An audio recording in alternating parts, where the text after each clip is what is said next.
খুৰাজনে আমাক এখন প্ৰথমতে এখন নিমন্ত্ৰণ কৰিলে পঞ্চমুখী হনুমান জয় শ্ৰীৰাম জয় শ্ৰীৰাম জয় শ্ৰীৰাম। তো আজি মই আহিছোঁ নগাঁৱৰ পঞ্চমুখ হনুমান মন্দিৰ। এই মন্দিৰটোৰ বিষয়ে বহুতৰে মোৰ লগৰ মুখে শুনিছোঁ এই মন্দিৰটো বহুত প্ৰসিদ্ধ হেনো। আৰু মই তেতিয়াৰ পৰা প্ৰত্যেক মঙলবাৰে শনিবাৰে আহোঁ। আৰু এই পঞ্চমুখী হনুমান মন্দিৰটোৰ ভিতৰুৱাৰ পৰিৱেশটো ইমানেই ধুনীয়া নহয়। তো আপোনালোককো আজি দৰ্শন কৰাই দিম। তো বলক, আৰু লগতে তেওঁৰ পূজাৰীজনৰ লগত কথা পাতিবলৈ চেষ্টা কৰিম, তো যদি পাৰোঁ। তো বলক।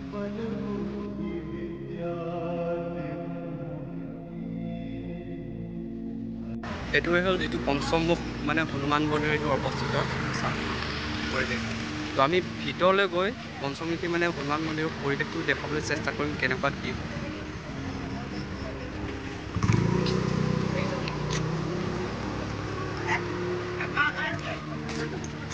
আপুনি ফাৰ্ষ্ট সোমাই হনুমান চালিচা।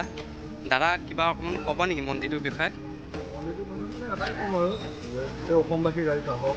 অঁ, আৰু যিসকল ইয়ালৈ আহিছে আগে পিছে তো মই শুনিছোঁ এই মন্দিৰ পঞ্চমুখী হনুমান মন্দিৰটো যি মনোকামনা লৈ আহে তেওঁ পূৰণ কৰি দিয়ে বুলি শুনিছোঁ। তো আপোনাৰ এটা অনুৰোধ জনাম, মন্দিৰৰ চাৰিওফালে দেখাব পাৰিলে পৰিৱেশটো। তো এইফালে ইয়াত এটা কথা মন্দিৰৰ ভিতৰত চাকি জ্বলোৱাটো নিষেধ। ইয়াৰ পৰাই পূজা কৰি পেলাই ভিতৰত চাকিটো ইয়াত বাহিৰত জ্বলোৱা হয়। আৰু ধূপটো এইফালে দিয়া হয়। এইফালে আসনটো আছে, আসনটোত ধূপ চুপ পানী চানী ঢালিব পাৰে। আৰু এইফালে পানীৰ ব্যৱস্থাটো আছে।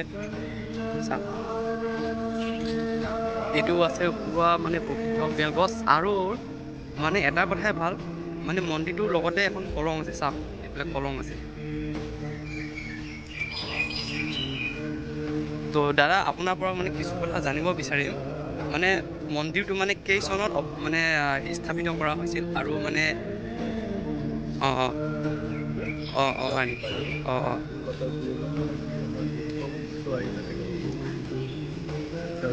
কি মনোভাৱ লৈ আহিছে, কেনে পাইছে?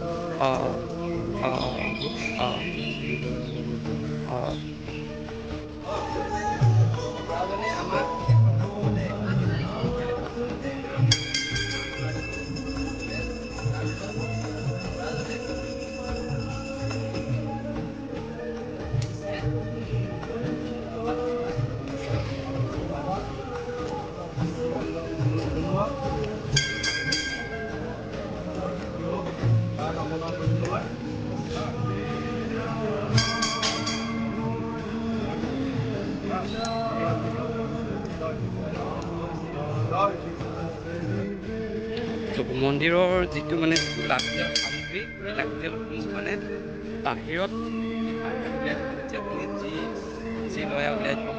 আৰু পে'মেণ্ট ব্যৱস্থাটো আপোনাৰ গুগল পে' কৰি দিব পাৰে আৰু কেছো কৰি দিব পাৰে। এতিয়া ৰাতিপুৱা 5টা বজাত আহিলে আপুনি ইয়াত দেখা পাব। ইয়াত যেতিয়া ভক্তৰ সমাগম হয়, ভক্তৰ সমাগম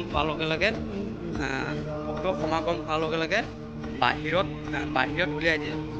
আৰু এইবিলাক দেখিছেনে? আৰু এইবিলাক মিঠাই ইয়াত কিবা কিবি থয়। আৰু এইবিলাক পতকা মিঠাই।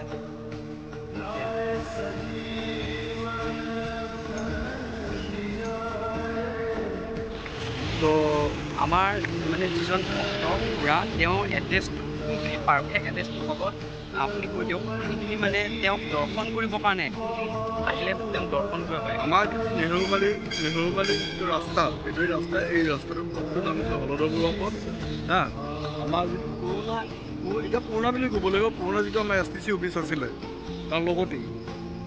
তো যিসকলে হনুমান ভক্ত, ৰামৰ ভক্ত, তেওঁক এবাৰ আহি নগাঁও STC অফিচৰ ওচৰত পঞ্চমুখী হনুমান মন্দিৰত দৰ্শন কৰি আপোনালোকৰ মনোকামনা পূৰণ কৰিব বুলি আশা থাকিল। তো আহিব, নগাঁৱত গ'লে এবাৰ দৰ্শন কৰি যাব। ময়ো মঙলবাৰে আহি থাকোঁ।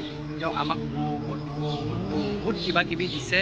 তো সেইকাৰণে কিবা ক'ব নেকি তেওঁৰ বিষয়ে? আপোনালোকৰ জীৱনৰ সমস্যাবিলাক সমাধান এনেকৈ বৰ্তমান মানে কি আৰু ভক্তইতো কিবা এটা পাইছে। ভক্তৰ পোৱাৰ কাৰণে ভক্তৰ আজি আছো। আজি মই প্ৰায় 6 মাহ ধৰি ইয়াতে জড়িত।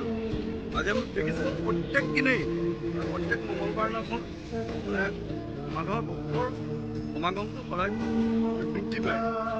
গতিকে তেখেতসকলে কিবা এটা পাইছে যেন তেখেতসকল লাগিছে। মই যেতিয়াতো প্ৰথম দিনাখন আহোঁ তেতিয়া ইমান পোৱা নাছিলে। মানে যিমান মঙলবাৰ আহি আছোঁ মানে লাহে লাহে মানে সংখ্যাটো বাঢ়ি গৈছে। সংখ্যাটো বাঢ়ি গৈছে। তো যিহেতু যোৰবাছা আছে তেওঁলোকে মানে নগাঁও অঞ্চলৰ মানে নগাঁওবাসী পঞ্চমতে এবাৰ আহি দৰ্শন কৰিব নিজৰ মনৰ কামনা পূৰণ কৰিবৰ কাৰণে। তো এবাৰ কৈ জয় শ্ৰীৰাম, জয় শ্ৰীৰাম, জয় শ্ৰীৰাম, জয় জয় শ্ৰীৰাম, শ্ৰীৰাম। জয় শ্ৰীৰাম।